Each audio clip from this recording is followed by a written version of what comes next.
The shape of the knee is super irregular and jagged and contoured. For this reason, it can be a little difficult to cup the knee. But all the tendons and fascia and soft tissues that attach here and help support the knee can take a beating, so it's super important to select the right cup and technique for the job. Because massage therapists and manual therapists from all different disciplines take this class, I'm going to include a technique that involves joint mobilizations and cupping together. So be mindful of your scope of practice, what is and what is not allowed, so that you can remain safe and remain within your clinical boundaries.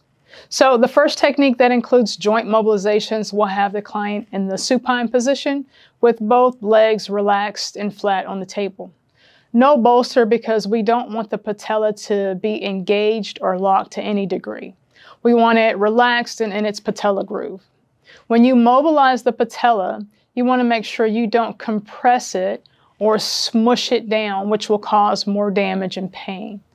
Instead, you are going to just very, very lightly and without any downward force, slide the patella where you want it to go.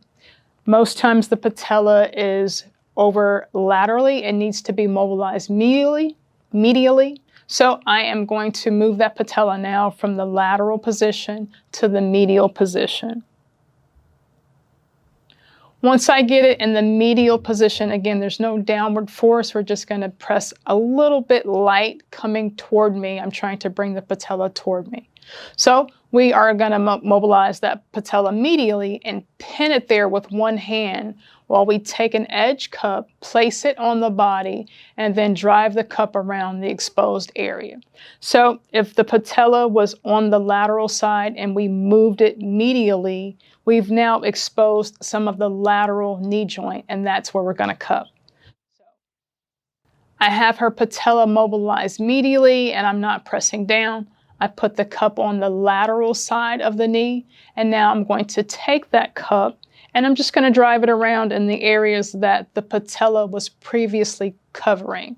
There are adhesions and all sorts of tissue issues in that area, so I'm just going to focus in that small, tiny area. If the cup breaks suction, I'm going to put it right back on and continue driving that cup around while I maintain that kneecap moving toward me.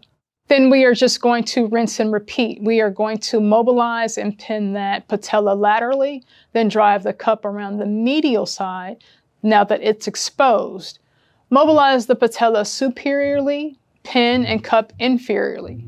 Mobilize the patella inferiorly, and then pin and cup superiorly. We're going to rinse and repeat. That way we get all angles of that joint covered. We get a little bit of patella mobility while still addressing those adhesions.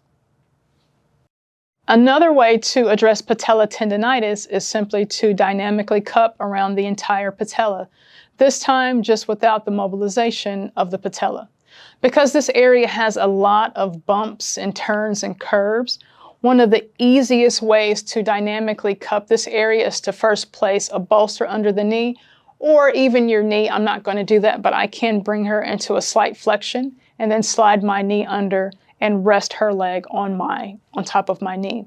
But once she's here in that slightly flexed position, I'm going to take the cup and I'm going to drive the cup around. So I'm basically going to circle the entire patella.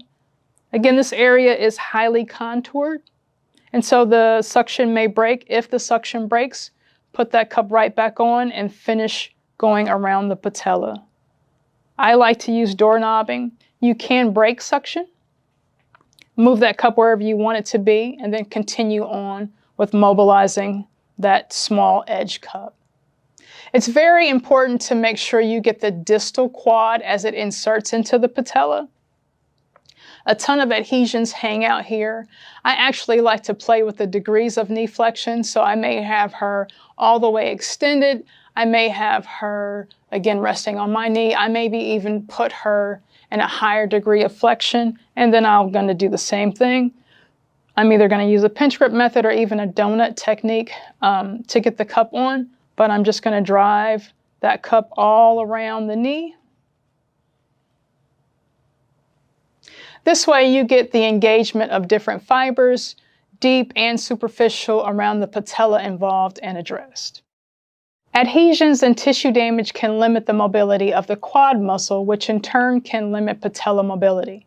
So another way I like to treat patellar tendinitis is to place the client in the sideline position with the leg to be treated on top.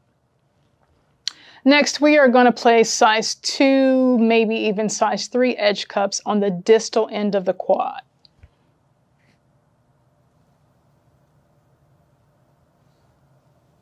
We'll get one more for good measure.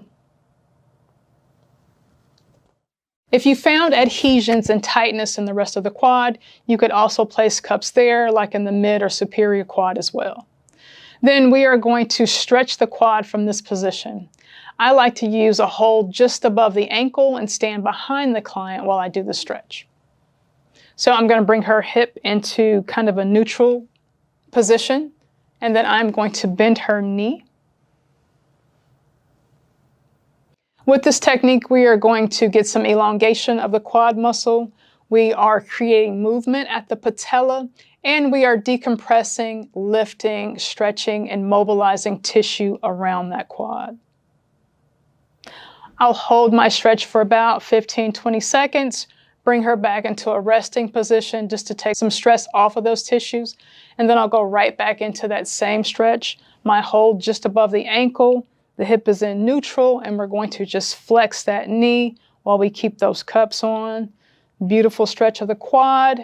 We could add some muscle energy technique from here, having her try to extend her knee and resist it, and then take her further up into flexion. Let's try a little bit of that. I'm going to have you try to extend that way with about 20% of your strength. Good. And she is going into extension right now. I'm resisting that, and then I'm going to tell her to relax.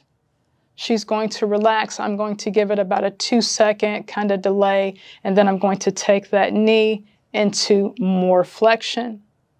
We're going to do that again. Try to extend your knee for me at about 30%, 20% of your strength, and then relax. 2-second wait, and then we're going to bend that knee even more, which we almost have her heel to her back pocket muscles, which is exactly what we want. That means we're getting some good stretching right there at the quad muscle, along with that stretching, lifting, and creating space right above the patella and the tissues in that area.